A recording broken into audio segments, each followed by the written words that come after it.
Tu peux rester sur la chaise, Madeleine. Le canapé, c'est pour nous. Elle l'a dit sans me regarder, comme on repousse doucement un objet devenu gênant. Sa voix était douce, presque chantante, mais chaque syllabe me frappait au visage. Je me suis figée, debout dans mon propre salon, avec ma tasse de tisane encore chaude entre les mains.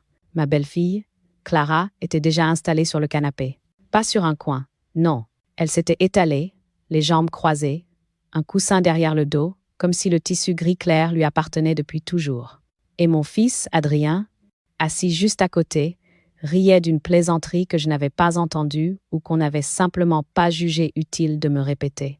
J'ai regardé le canapé, mon canapé, celui que Paul et moi avions acheté ensemble, il y a des décennies, après des mois à mettre de côté. Le canapé où je m'asseyais pour lire le soir, où j'avais bercé Adrien quand il était malade, où Paul posait sa tête sur mes genoux après les longues journées de travail. Et Clara venait de m'en exclure, comme on retire une chaise à quelqu'un devenu inutile. Je suis restée debout quelques secondes, à contempler cette scène qui n'aurait jamais dû exister.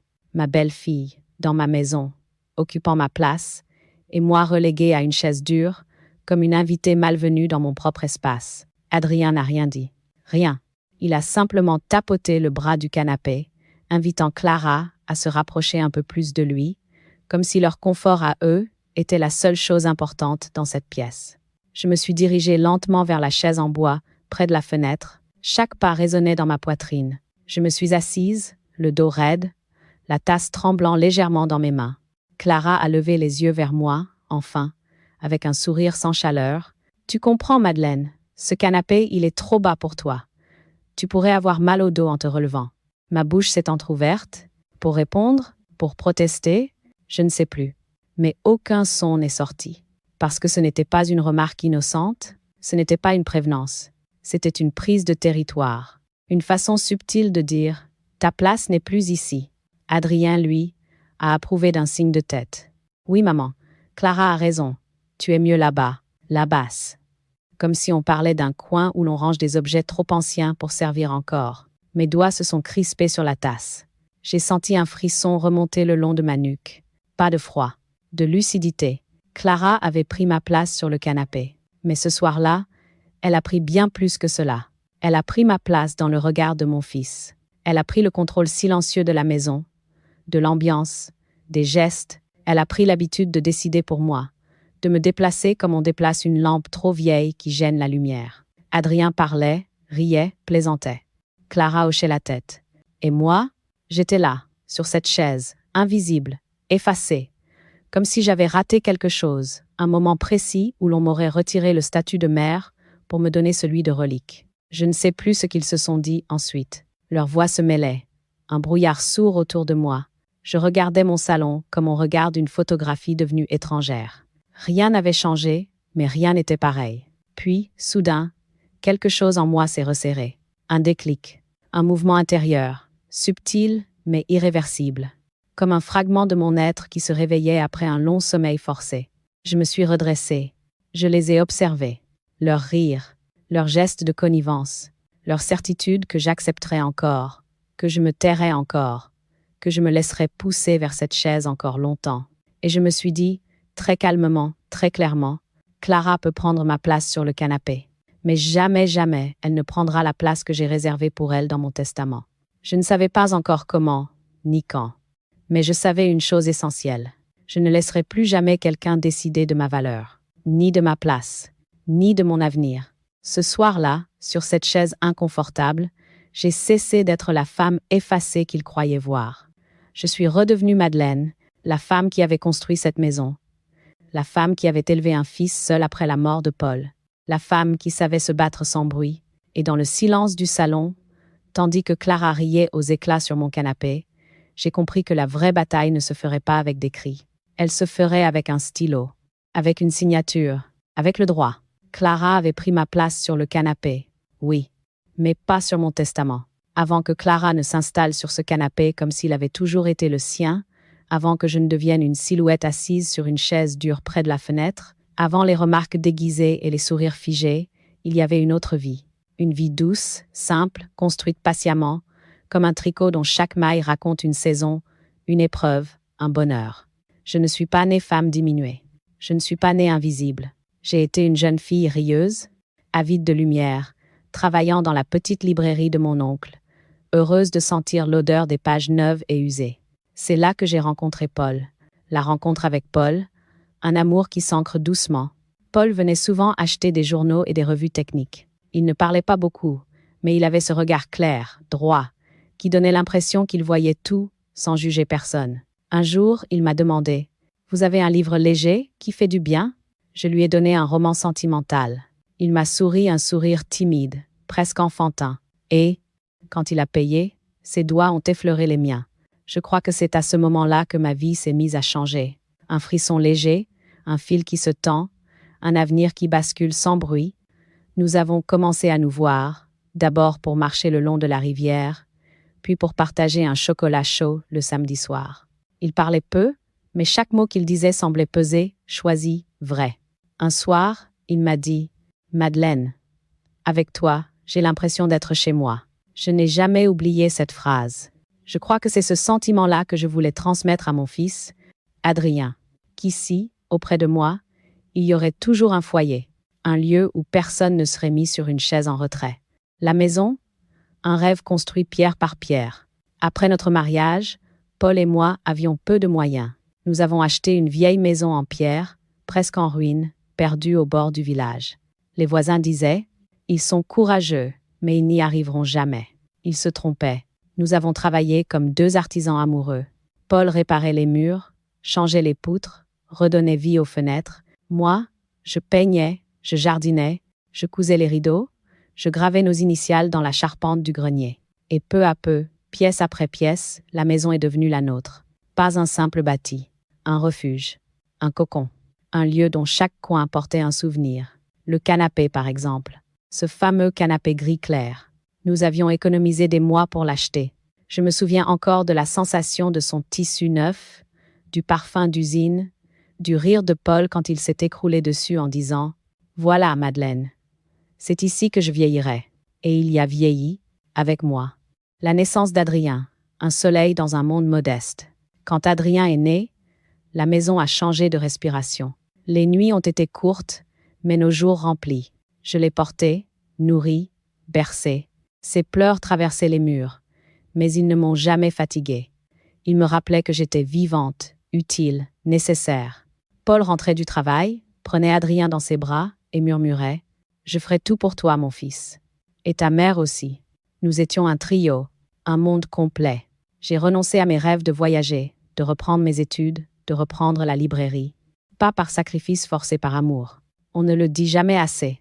Beaucoup de mères disparaissent volontairement pour créer un espace où leurs enfants pourront grandir. J'ai disparu un peu, mais j'étais heureuse. La blessure silencieuse, la mort de Paul. Adrien avait 10 ans quand Paul est parti. Une crise cardiaque, brutale, injuste, imprévisible. Ce jour-là, j'ai cru que la maison s'effondrerait, pas en pierre en esprit. Je me souviens avoir ouvert les fenêtres pour que l'air entre, pour que quelque chose respire à ma place, parce que moi, je n'en étais plus capable. Pendant des semaines, Adrien dormait contre moi, trop petit pour comprendre, trop grand pour ne rien ressentir. Je lui ai dit « Je suis là, toujours. » Et j'ai tenu parole. J'ai tenu la maison. J'ai tenu la vie. J'ai tenu mon rôle, même quand mes jambes tremblaient. Les années passent, l'amour maternel ne demande jamais rien en retour. J'ai payé les études d'Adrien en faisant des ménages, en gardant des enfants, en vendant les meubles de mon père. Il ne l'a jamais su, ou peu. Être qu'il l'a su, mais qu'il n'a pas voulu le voir. Il a grandi. Il est devenu un homme. J'ai vieilli. Je suis devenue une femme aux cheveux blancs et aux mains ridées, mais mon amour pour lui n'a jamais changé. J'imaginais qu'il deviendrait mon soutien, ma présence, ma sécurité. Je ne savais pas encore que certains enfants considèrent l'amour maternel comme un dû, une évidence, une ressource illimitée. J'avais tort. Clara. L'arrivée d'une autre énergie. Quand Clara est entrée dans nos vies, j'ai senti une légère tension, sans pouvoir la nommer. Elle était jolie, élégante, sûre d'elle. Un sourire parfaitement dessiné, des compliments impeccables, des gestes précis. Mais derrière cette perfection, je ne trouvais pas de chaleur. Elle regardait la maison comme on regarde un décor de film ancien qu'on voudrait moderniser. Elle regardait Adrien comme un projet. Et elle me regardait comme une contrainte à gérer. Je n'ai rien dit, parce qu'une mère se tait souvent. pour ne pas déranger, pour ne pas faire de vagues. Mais j'ai vu, lentement, Adrien se détourner de moi. Un regard après l'autre, un dimanche après l'autre, une remarque après l'autre. Et ce canapé, mon canapé, est devenu le symbole silencieux de ce déplacement invisible. Regardez en arrière pour comprendre ce qui va venir. Si je raconte tout cela, ce n'est pas pour ranimer la douleur. C'est pour expliquer pourquoi, le jour où Clara a pris ma place sur le canapé, quelque chose en moi s'est brisé. Pas seulement une habitude, pas seulement une place physique, mais l'équilibre d'une vie entière. Une vie où j'avais toujours donné, toujours soutenu, toujours cédé. Cette vie-là allait basculer. Et pour la première fois, je n'allais plus pleurer. Je n'allais plus me justifier. J'allais agir. Dans le silence et avec la loi. Les humiliations ne commencent jamais par un coup sec. Elles ne s'annoncent pas, ne préviennent pas. Elles s'installent comme la poussière, en silence, en légèreté, presque invisible au début, puis soudain omniprésente. Avec Clara, les premières microfêlures sont apparues sans bruit. De petits gestes, de petites phrases, si subtiles qu'on aurait presque pu croire qu'elles n'existaient pas. Mais elles existaient.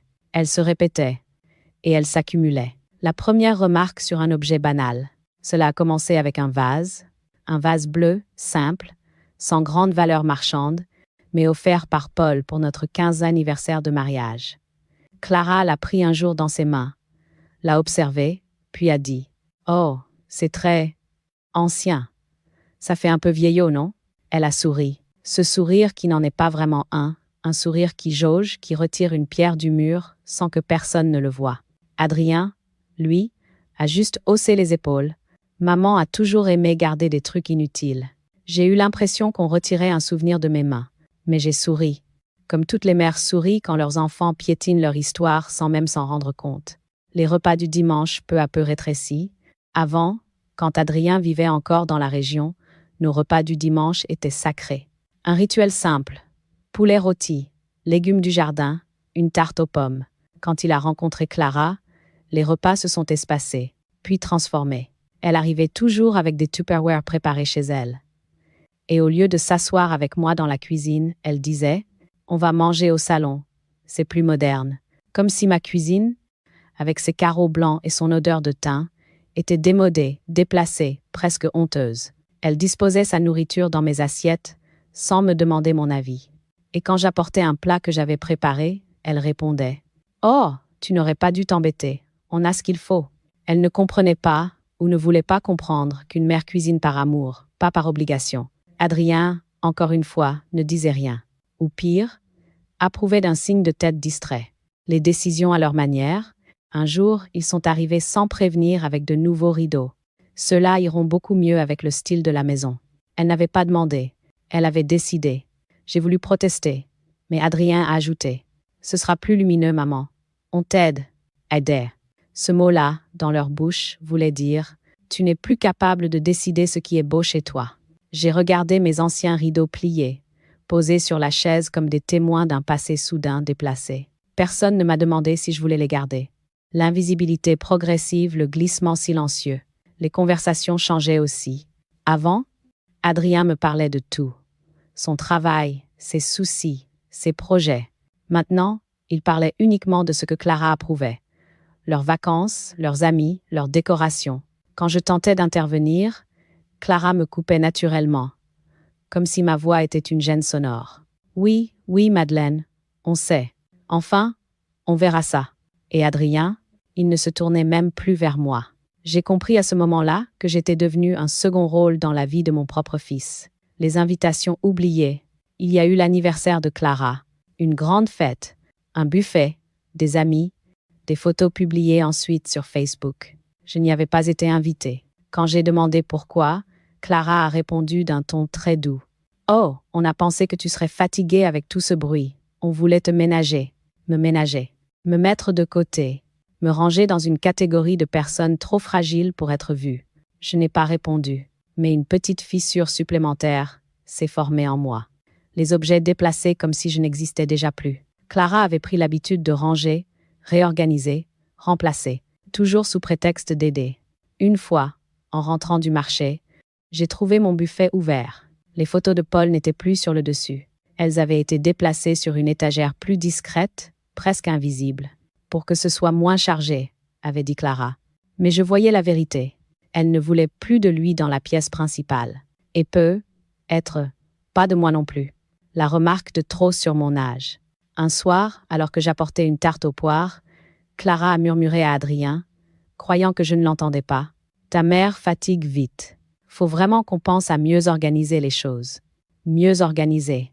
Une phrase vague, mais lourde, avec des mots comme protection, sécurité, simplicité. Ce sont souvent les mots qu'on prononce juste avant de décider à la place d'une personne.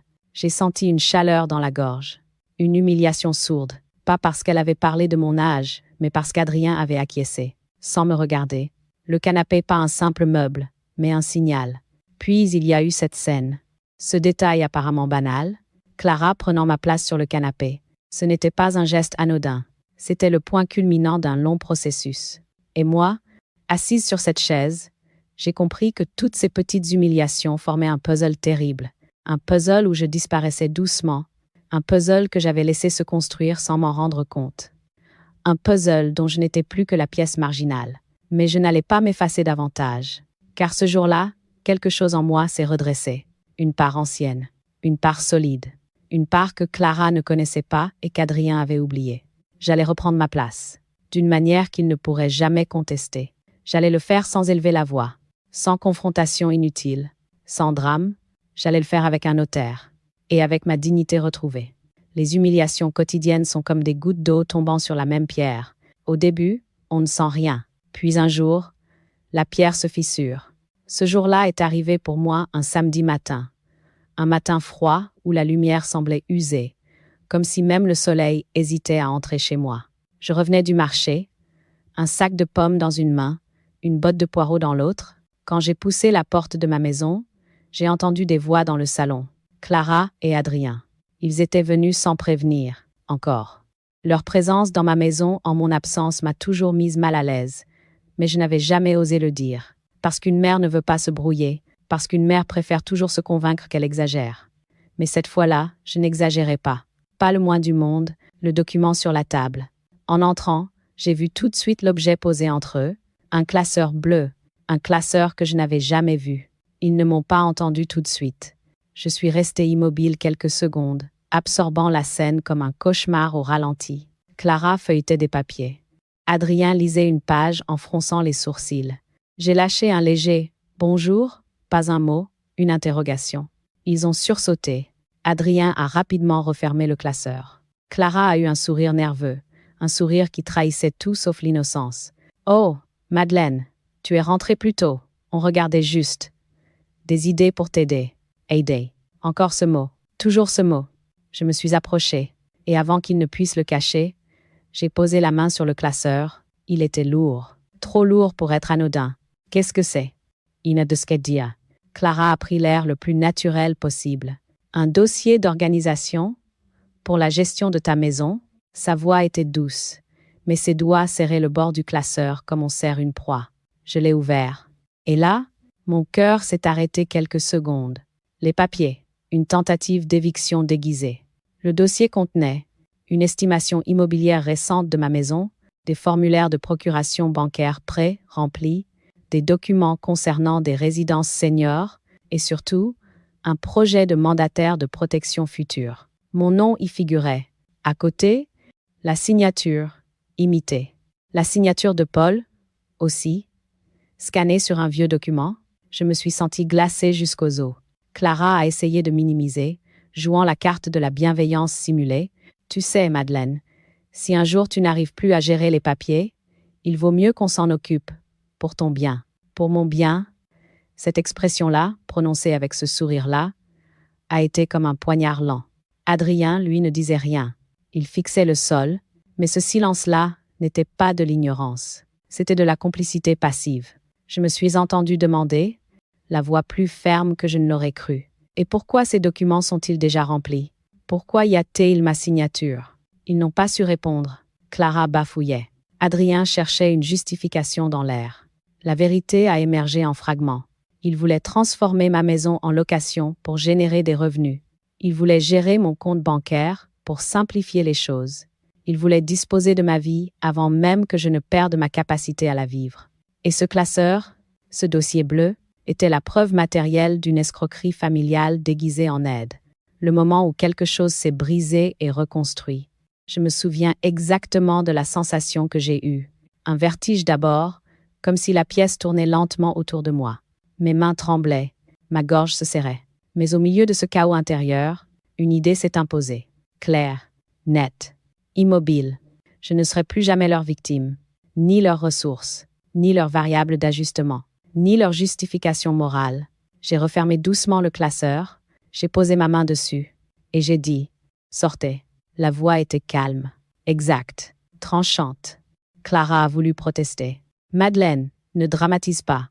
On fait ça pour toi. » J'ai répété. « Sortez. » Immédiatement, Adrien a enfin levé les yeux vers moi.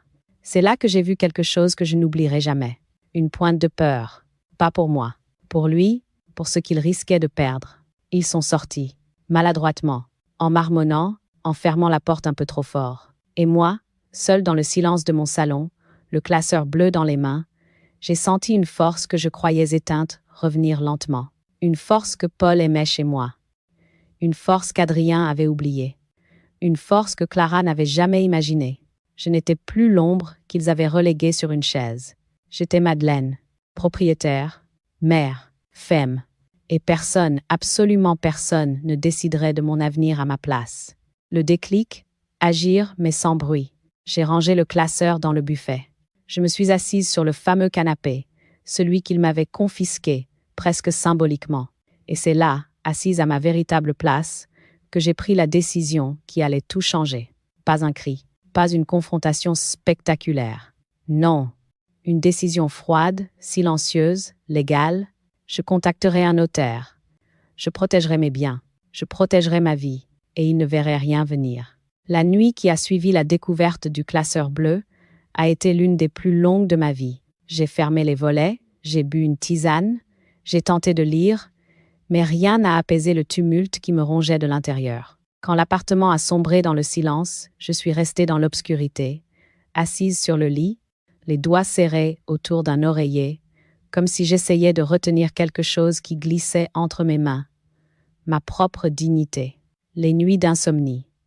Quand les pensées deviennent des éclats de verre, impossible de dormir.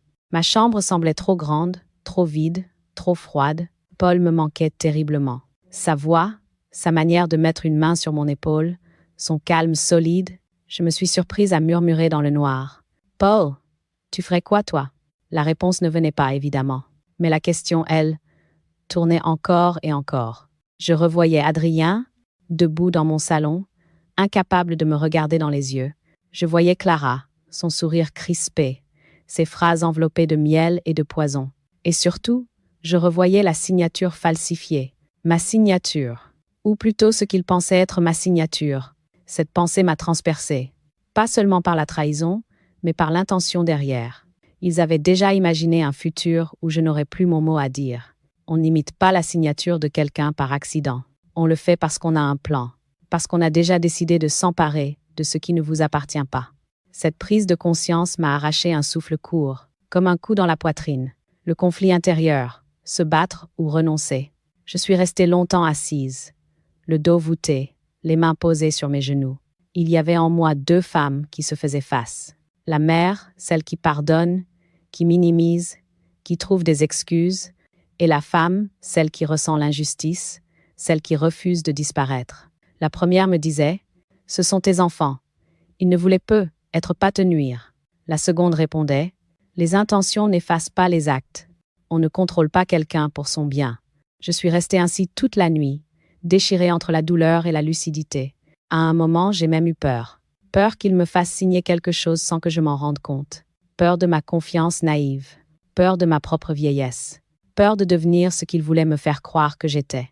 Une femme dépassée, fragile, incapable de décider pour elle-même.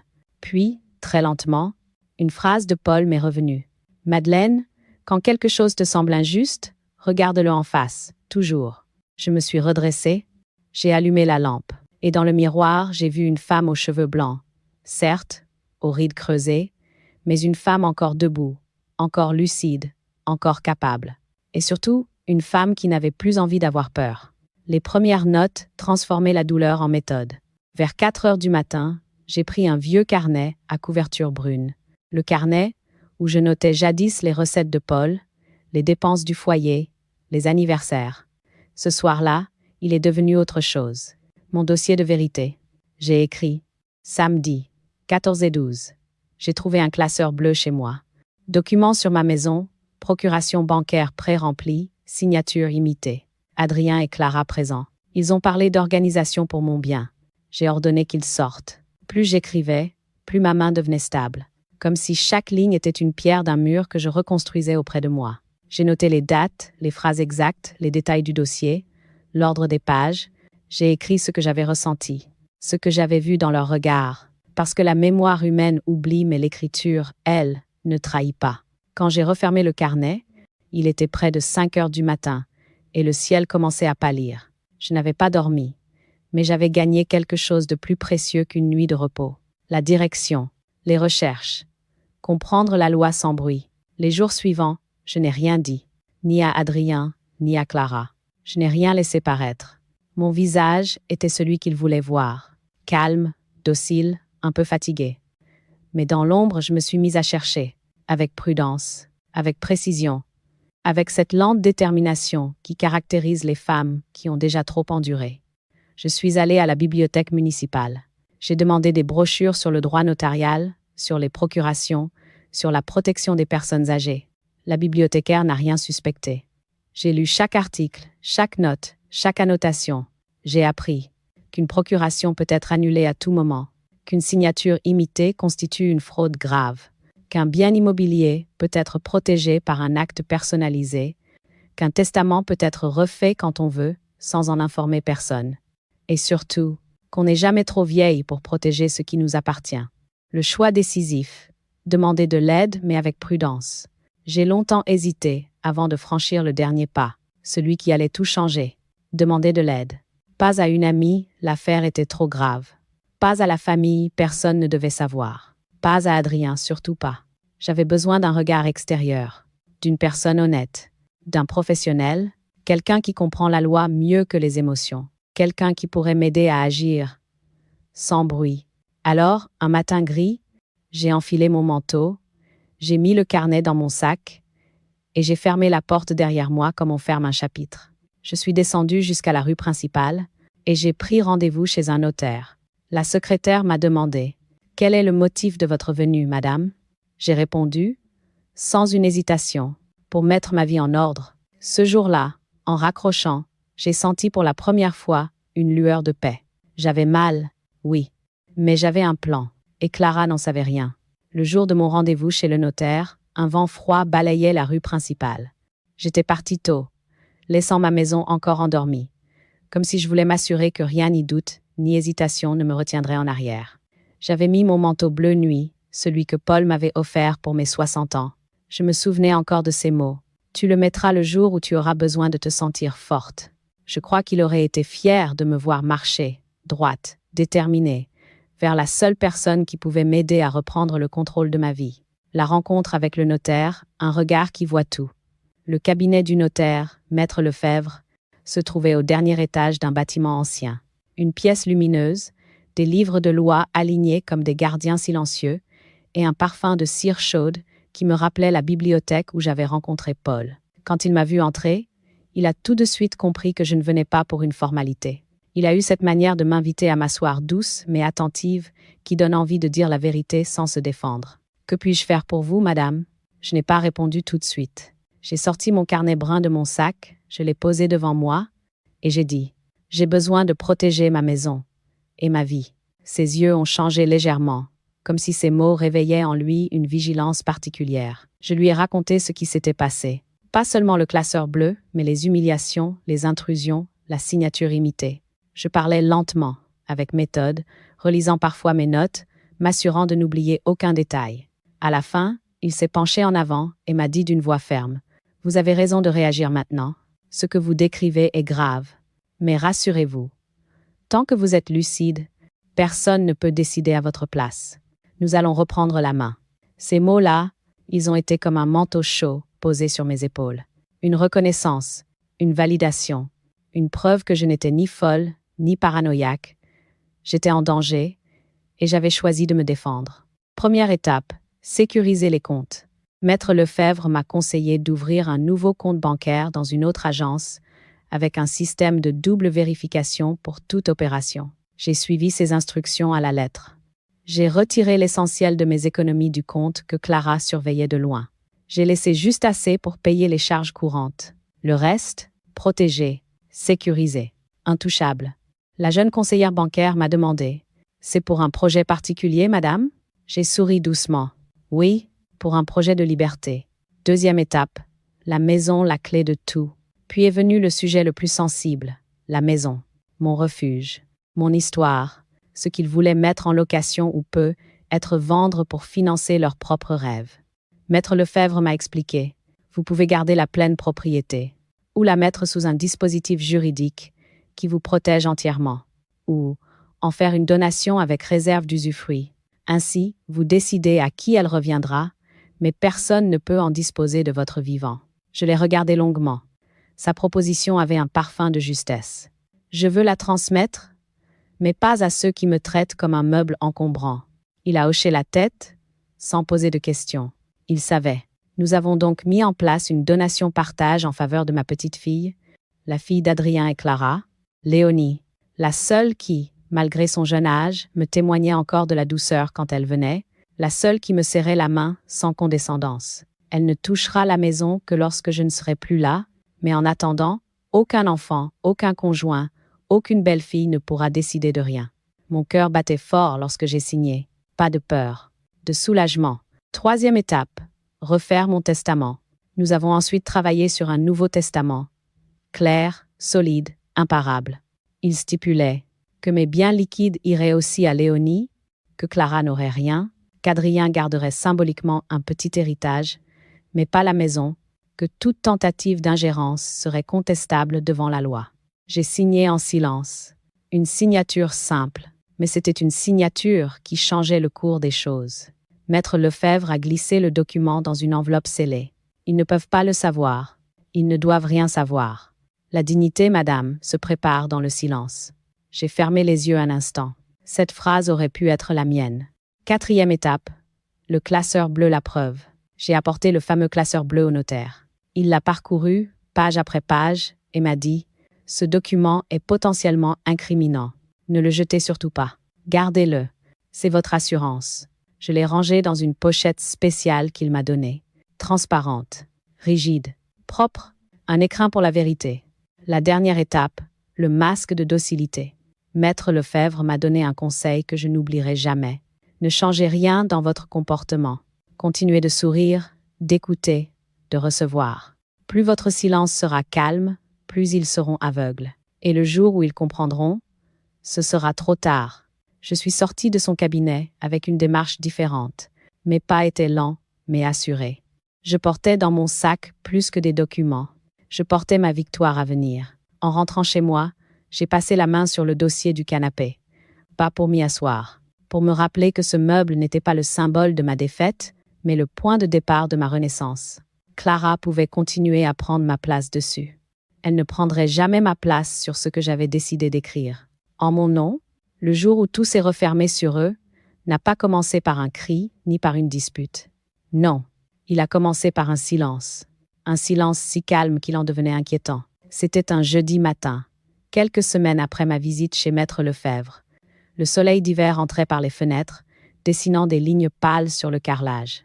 Je préparais un thé quand j'ai entendu une voiture se garer devant la maison. J'ai ouvert doucement le rideau. Adrien et Clara. Ils sortaient de la voiture d'un pas rapide, presque nerveux. Clara avait son sac à main serré contre elle comme une arme. Adrien tenait un dossier, un autre classeur, cette fois vert foncé. Je savais pourquoi ils venaient. Je savais ce qu'ils avaient découvert. Parce qu'ils avaient enfin compris qu'une simple chaise et un canapé n'étaient que la surface d'un terrain qu'ils croyaient posséder. Ils s'apprêtaient à entrer dans une maison qui ne leur appartenait plus du tout. « Maman, il faut qu'on parle. » Adrien a frappé. Fort. Plus fort que d'habitude. J'ai pris mon temps. J'ai posé la bouilloire. J'ai respiré, puis j'ai ouvert. « Oh, bonjour à vous. » Clara a franchi le seuil sans attendre mon invitation, comme à son habitude. Mais cette fois, Je l'ai observé différemment. Je voyais ses gestes nerveux, ses yeux qui fouillaient la pièce comme si quelque chose lui échappait. Adrien, plus pâle que d'habitude, a dit « On doit parler de certaines choses ». Je me suis assise sur le canapé. Oui, le canapé, volontairement. Clara a marqué un arrêt. Elle n'a rien dit, mais j'ai vu l'ombre passer dans son regard, une petite fissure dans son masque de contrôle. Adrien a ouvert son classeur vert, sorti des papiers et les a posés sur la table basse. On a reçu un appel de la banque. Ils nous ont dit que ton compte avait été vidé, qu'il n'y avait plus grand-chose dessus. Oui, ai-je répondu calmement. Il a cligné des yeux. Comment ça? Oui, j'ai décidé de restructurer mes finances. Clara est intervenue, sa voix tranchante. Restructurer? Madeleine, ce n'est pas responsable. On t'avait préparé un système pour t'aider. J'ai souri. Un sourire doux, presque affectueux. Je n'ai plus besoin d'aide. Ces mots ont été une gifle pour elle. La panique s'installe lentement, mais sûrement. Adrien a sorti un second document. Et ça? Tu as changé le propriétaire du terrain? Tu as fait une donation? Sans rien nous dire? Il tremblait. Pas de colère, de peur. Clara s'est avancée, rouge de rage. C'est impossible. Ce genre de décision, ça se discute en famille. Je l'ai regardé longuement. Puis je lui ai répondu « Non, Clara, ce genre de décision concerne le propriétaire. Et ce propriétaire, c'est moi. Seulement moi. » Elle a serré les lèvres si fort qu'elles en sont devenues blanches. Adrien, lui, fouillait frénétiquement les pages du dossier. Le notaire dit que tout est signé, enregistré, irrévocable. Ça veut dire que la maison, tu l'as donnée à Léonie. Oui. Il s'est levé d'un bond, la chaise raclant le sol. Mais pourquoi? Pourquoi tu fais ça? J'ai inspiré profondément. Je me suis levée à mon tour. Et j'ai posé une main sur la table, juste à côté de leur papier. Parce qu'une maison appartient à ceux qui la respectent, pas à ceux qui veulent la prendre. Clara a explosé. Pour la prendre? Madeleine, tu racontes n'importe quoi. On veut juste te protéger. J'ai ouvert le petit tiroir du meuble TV. J'en ai sorti le classeur bleu, celui qu'ils pensaient avoir caché, celui qu'ils avaient rempli sans mon consentement. Je l'ai posé sur la table. Ils se sont figés, absolument figés. Vous avez osé signer à ma place. Vous avez planifié de gérer mes comptes. Vous avez même envisagé de louer ou vendre ma maison. Sans moi, contre moi, pour votre confort. Le silence dans la pièce était si lourd qu'on aurait pu l'attraper à pleine main. Clara craque. Le masque tombe enfin. Clara a tenté de reprendre le dessus. C'était pour que tout soit plus simple. Pour toi. Je n'ai pas élevé la voix. On n'aide pas quelqu'un en lui retirant ce qui lui appartient. On ne protège pas quelqu'un en imitant sa signature. On ne réorganise pas la vie d'une personne comme on réorganise un placard. Adrien s'est assis, les coudes sur les genoux, la tête dans ses mains. Maman, tu nous punis? C'est ça? Punir. Ce mot m'a presque fait sourire. Non, Adrien. Je me protège. C'est très différent. Kiss va man. Le moment où tout se ferme et tout s'ouvre pour moi. J'ai ramassé les documents qu'ils avaient amenés et je les ai reposés dans leurs mains. Vous ne pouvez plus rien décider pour moi. Vous n'avez aucun droit sur ma maison, aucun accès à mes comptes, et vous n'aurez pas ma signature. Clara a murmuré, presque inaudible. Tu n'as pas confiance en nous. Alors j'ai dit, doucement, je vous ai confié mon cœur, et vous avez voulu mes biens. Vous avez trahi la confiance avant même que je ne la retire. Adrien s'est levé, les yeux brillants. Maman, je ne voulais pas. J'ai levé la main, pas pour le repousser, pour mettre fin. Le notaire m'a conseillé de rester calme. Je lui ai fait confiance, comme je me fais confiance maintenant. Je les ai regardés droit dans les yeux. Le temps où je me taisais est terminé. Celui où j'agis a commencé. Ils sont sortis et la maison a respiré avec moi. Ils ont quitté la maison sans un mot, sans un regard en arrière. Clara pleurait de rage. Adrien, lui, pleurait de honte. Quand la porte s'est refermée, j'ai senti un souffle chaud, presque physique, traverser la pièce. Comme si la maison elle-même se redressait. Comme si Paul était là, invisible mais présent, murmurant « Voilà Madeleine, tu viens de reprendre ta place. » Je suis restée debout quelques minutes, seule, dans ce silence qui n'avait plus rien d'oppressant. Un silence qui n'était plus une punition, mais une victoire. Et ce silence-là, personne ne me l'enlèverait. Les jours qui ont suivi la confrontation furent étranges. Pas violents, pas orageux. Étranges, comme si l'air autour de moi avait changé d'épaisseur. J'avais l'impression que la maison respirait mieux et moi avec elle. Chaque pièce semblait retrouver sa lumière, comme si l'ombre de leur présence s'était finalement dissipée, avalée par la décision que j'avais prise. Mais dehors, dans le monde de Clara et d'Adrien, une autre tempête se préparait, une tempête qui ne m'appartenait plus. Le premier appel, le déni. Le lendemain de leur départ, mon téléphone a sonné. Le numéro d'Adrien. J'ai laissé sonner. 1 fois, 2 fois, 3 fois. Je n'étais pas prête à entendre des excuses fabriquées, ni des justifications creuses, ni de nouvelles tentatives d'enrobage maison. Plus tard dans la journée, j'ai reçu un message. « Maman, on doit se parler. » Clara insiste. 2 mots m'ont sauté aux yeux. Clara insiste. C'était toujours elle, toujours ses décisions, ses mots, ses manœuvres, comme s'il n'était plus que le prolongement de sa volonté. Je n'ai pas répondu. Le deuxième jour, la colère. Le jour suivant, le ton avait changé. Un long message d'Adrien, décousu, plein de phrases hachées. « Tu n'avais pas le droit. Tu nous mets dans une situation impossible. Comment tu peux faire ça à ta propre famille ?» Clara est effondrée. On essayait juste d'organiser les choses. Indecet vas. Organiser. Encore ce verbe. Comme si ma vie était un tiroir mal rangé. Je n'ai toujours pas répondu. Je savais que chaque silence de ma part les poussait un peu plus dans le maelstrom qu'ils avaient eux-mêmes créé. Le 3e jour, les comptes qui se règlent. Entre eux, le mercredi, c'est Clara qui a appelé. J'ai décroché par erreur. Mes doigts avaient glissé sur l'écran. « Madeleine, tu es là? Je t'entends ?» Sa voix était tendue, au bord de l'hystérie contenue. « Clara, je suis occupée. Tu ne peux pas nous faire ça. Tu nous mets dans une position impossible. Adrien n'arrête pas de se torturer. Il ne dort plus. Il dit que tout est de sa faute. Tu te rends compte? » Oui, je m'en rendais compte. Et j'ai compris quelque chose. Elle ne s'inquiétait pas pour moi, ni même pour Adrien. Elle s'inquiétait pour la chute de contrôle qu'elle subissait. Elle continuait. « Cette maison, tu sais bien que c'était logique que… » J'ai coupé calmement. « Clara, je ne discuterai plus de ce sujet. Bonne journée. » Et j'ai raccroché. Son cri étouffé a été avalé par le silence. L'éclatement commence par une fissure dans l'orgueil. Dans les jours qui ont suivi, je n'ai plus reçu que des messages contradictoires.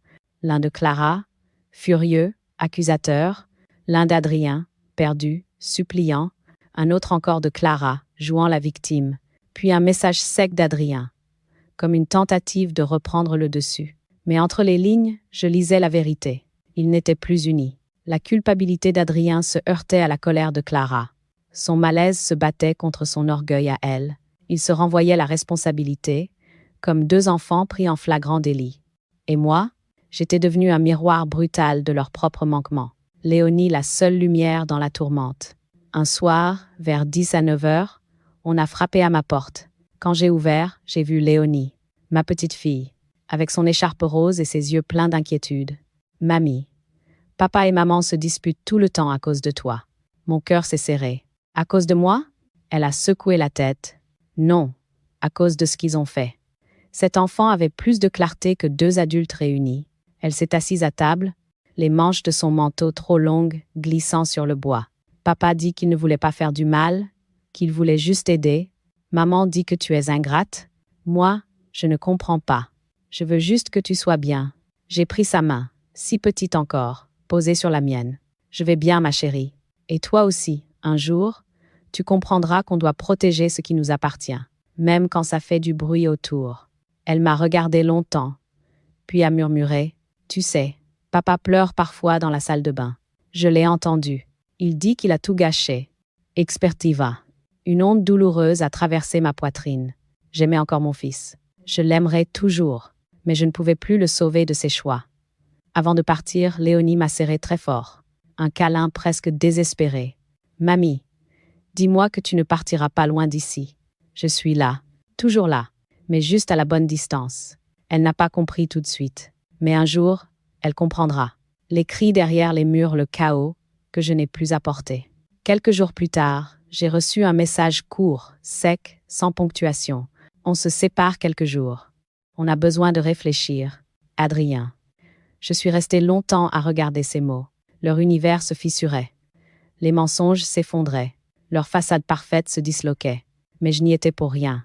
Pas directement. Ils récoltaient ce qu'ils avaient semé. La manipulation, la dissimulation, la cupidité, les secrets, la mauvaise foi. Et moi, je n'étais plus leur victime collatérale. J'étais le témoin lointain, protégé, intouchable. La distance, ce nouvel espace où je respire enfin. Je n'ai pas cherché à les rappeler. Je n'ai pas cherché à les consoler. Je n'ai pas cherché à réparer leurs dégâts. Eux, ils avaient brisé notre lien. Moi, j'avais consolidé le mien avec moi-même. Je passais mes journées à marcher, à jardiner, à relire des livres que j'avais oubliés. Le soir, je m'installais sur le canapé, mon canapé, et je me sentais enfin chez moi. Le silence n'était plus vide. Il était plein de sens. Il disait « Tu t'es choisi ». Et ce choix, après tant d'années à être relégué, minimisé, invisibilisé, avait un goût de renaissance. Une renaissance tardive, mais une renaissance quand même. Les jours ont coulé comme une eau lente, un peu trouble au début, puis de plus en plus clair.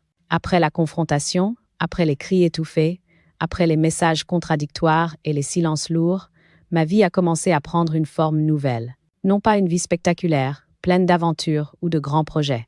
Non, ce n'est jamais comme ça que renaissent les femmes de mon âge. Nous renaissons dans le détail, dans la nuance, dans la respiration retrouvée, et c'est dans cette respiration-là que j'ai commencé à exister de nouveau. À ma façon, à mon rythme. Un nouvel espace, une maison redevenue mienne. Le premier changement n'a pas été extérieur. Il a été intérieur. Je me suis réveillée un matin avec une sensation étrange, celle de ne plus être observée, ni surveillée, ni évaluée. La maison était silencieuse, mais ce silence-là n'était plus hostile. Il n'était plus le reflet d'une solitude forcée, mais celui d'un espace qui m'appartenait à nouveau. Je me suis promenée dans chaque pièce. J'ai touché les meubles, comme pour reconnaître mon propre territoire. J'ai replacé la photo de Paul sur le buffet, bien en évidence. J'ai remis mes rideaux fleuris à la fenêtre de la cuisine. J'ai changé la nappe, rangé les Tupperware de Clara dans une boîte que j'ai ramenée au grenier. Et quand je me suis assise sur le canapé, mon canapé, je n'ai senti ni colère, ni amertume, seulement un apaisement profond. Comme si chaque fibre du tissu disait « Enfin !» Les habitudes retrouvaient les petites joies silencieuses. Je n'ai pas attendu qu'on m'invite ou qu'on m'appelle. J'ai repris mes routines. Marcher jusqu'à la boulangerie, même si mes genoux protestaient un peu. Parler avec la fleuriste qui me connaît depuis 30 ans. Choisir un bouquet de tulipes ou de marguerites selon mon humeur. Je me suis remise à lire avant de dormir. Des romans, de la poésie, parfois même des journaux que je parcourais distraitement. J'ai retrouvé une vieille boîte de couture, pleine de bobines que j'avais oubliées. J'ai recousu des torchons, raccommodé des draps, repris le col d'un pull. Une activité simple, presque méditative. Les après-midi, je faisais du thé dans la grande théière blanche que Paul adorait. Je regardais la vapeur monter, le soleil glisser le long du mur, les ombres changer de place. Tout cela n'était rien. Et pourtant, c'était tout. La distance choisie et non subie. Adrien m'a rappelé plusieurs fois. Je ne l'ai pas toujours ignoré. Je répondais parfois, par petites touches, comme on teste la température de l'eau avant d'y plonger. Mais je ne revenais jamais sur ce que j'avais fait, ni sur la donation, ni sur le testament, ni sur les limites que j'avais enfin posées. Pour la première fois de ma vie, j'avais mis une distance entre nous. Une distance saine, une distance nécessaire. Ce n'était pas un mur. C'était une frontière que je protégeais sans agressivité, sans rancœur, sans représailles, juste avec calme. Adrien semblait ne pas comprendre, ou plutôt, ne pas encore accepter. Clara, elle, ne m'a plus contactée, et cela ne m'a ni blessée, ni soulagée. C'était juste comme ça, un café au bord de la mer et un sourire inattendu. Un matin, j'ai décidé de prendre le bus jusqu'à la petite ville côtière à 10 kilomètres. Une envie simple, voir la mer. La mer, pour moi, c'est comme un miroir. Elle ne renvoie pas ce qu'on est, mais ce qu'on devient. Le vent était froid, les vagues grises, mais j'ai ressenti une chaleur étrange en m'asseyant sur un banc. Une chaleur intérieure, faite de certitudes nouvelles. Je me suis arrêtée dans un café, au bord de la plage, un petit établissement avec des nappes en toile cirée, des photos jaunies de bateaux et une odeur de croissant chaud. La serveuse, une femme d'une 50aine d'années, m'a souri. « Vous n'êtes pas d'ici ?»« Pas tout à fait, mais je viens souvent. » Alors c'est un peu chez vous. J'ai eu un léger rire. Cette phrase, elle avait un goût de vérité profonde. Elle m'a apporté un thé au citron. Je l'ai bu lentement, en regardant les mouettes planer au-dessus du sable. J'ai senti, à cet instant précis, que je n'étais plus prisonnière de rien, ni d'un canapé confisqué, ni d'un fils influençable, ni d'une belle-fille manipulatrice, ni du regard des autres. Je m'étais libérée, pas avec des cris, pas avec des conflits, avec une signature, avec un acte, avec la loi, le retour, un sentiment d'ancrage. En rentrant chez moi, j'ai traversé le village d'un pas plus léger. Je ne cherchais plus à me justifier, ni à être comprise. Je n'étais plus une vieille femme effacée. J'étais une femme qui avait fait un choix difficile, mais un choix nécessaire. J'ai ouvert la porte de ma maison. L'air tiède m'a enveloppée.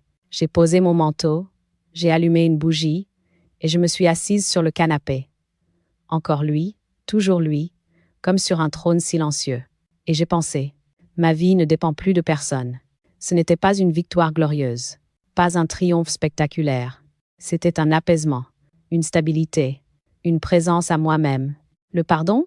Peut être. Mais plus tard, je ne sais pas encore pardonner.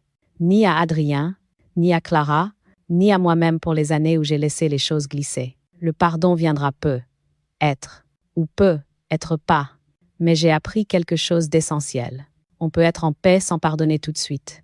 La paix n'est pas un cadeau qu'on demande aux autres. La paix est une place qu'on se construit. Une place sur un canapé, peut être, mais une place intérieure surtout. Et cette place-là, plus personne ne me la prendra.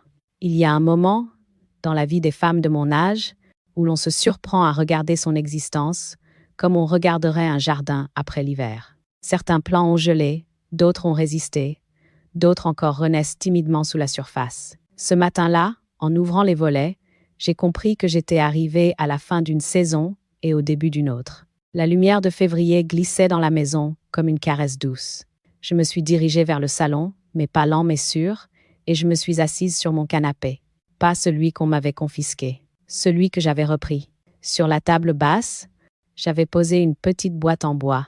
À l'intérieur, l'enveloppe scellée contenant mon testament, la copie de l'acte notarié et une photo de Paul, prise un été où la vie semblait encore facile. Je l'ai ouverte délicatement. Les papiers à l'intérieur bruissaient comme des feuilles dans le vent. Chaque signature, chaque paraphe, chaque tampon officiel était une pierre de plus dans la forteresse que j'avais bâtie autour de ma dignité. Regarder le passé sans trembler. Je me suis penchée en arrière, les mains jointes sur mes genoux. J'ai laissé mes souvenirs remonter sans résistance. Le regard de Paul, lorsque nous avions acheté cette maison, les premiers pas d'Adrien dans le salon, les soirées tranquilles autour d'un chocolat chaud, les rires, les larmes, les rêves, puis sont venues les autres images plus sombres, plus lourdes.